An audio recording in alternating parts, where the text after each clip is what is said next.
Hear ye, hear ye. King Darius has made a new law, a decree for every person in his vast kingdom. This was no ordinary law about taxes or land. It was a law about God, the one true God, the God of a man named Daniel. This king had just witnessed something impossible. He saw a man survive a night with hungry lions. He was alive. He was completely unharmed. The lions had not touched him. An angel had been sent to shut their mouths. It changed the king's heart. He saw the power of a God he did not know. And what he saw, he wanted the whole world to know. So King Darius wrote a letter. It wasn't just for his own court. It wasn't just for his own city. It was sent to all the peoples, nations, and men of every language who live in all the world. This was the ancient world's version of a global press release. The king used his immense power and network so everyone, from high official to simple farmer, would hear his words. It began with peace and prosperity, introducing the true source of security, a power greater than his own.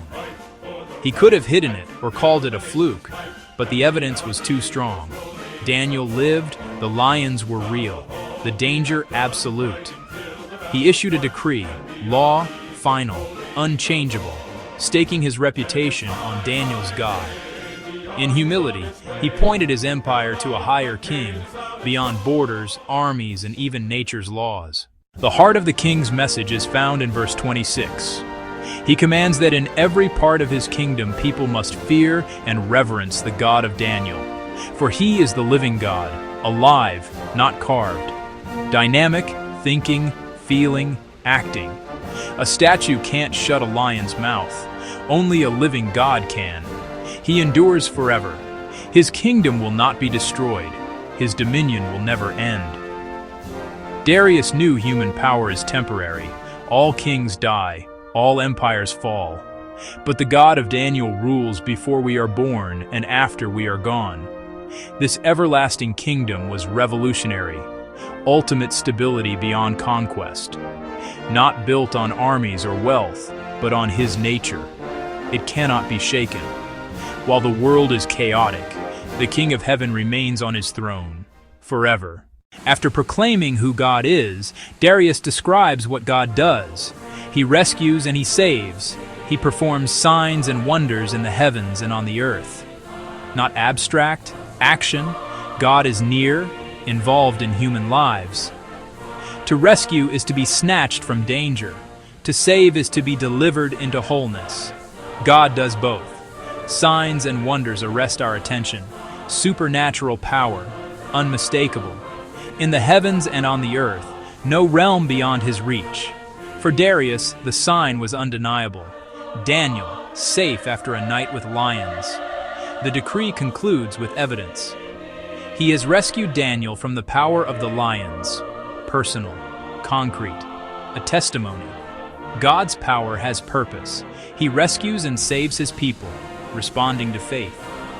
The world saw what God does through one faithful life. The story and decree teach a simple truth. God protects his people. No human way out, yet Daniel was kept perfectly safe. We still face valleys and storms, but we are never alone. Sometimes protection is a miracle, other times a quiet peace within. Think of a young woman named Sarah, starting a job in a fierce office, overwhelmed, afraid to fail. Like Daniel, she prayed daily for wisdom and peace. A major project failed. Blame spread. Remembering God's faithfulness, she chose integrity over fear. The project was saved and respect earned. Lions of accusation silenced. Trust God's care, not control. Daniel didn't fight lions. Sarah avoided office politics. Both trusted God. Our faith is not meant to be hidden. Daniel's quiet prayers led to a very public display of God's power. Faithful routines can become beacons, small, unseen moments with huge impact. Darius wasn't a follower at first, but he had eyes to see and a heart open. Integrity, peace, and courage make people curious about our strength. Be salt and light, quietly preserving, boldly shining. Live with humble conviction, steady, kind, and true. You never know who is watching or whose heart is changing. A letter, a decree, read by all. A pagan king, humbled and amazed, became a messenger for the God of heaven. His decree is a timeless invitation to look at the evidence and acknowledge the truth. God is alive. His kingdom is forever. He saves. He turns danger into testimony. No pit is too deep. No power can stop his plan. What was meant for evil, God used for good. Remember the God of Daniel, the living, everlasting King who rescues and saves. Issue a proclamation of trust. Live with Daniel's quiet courage and the king's humble boldness.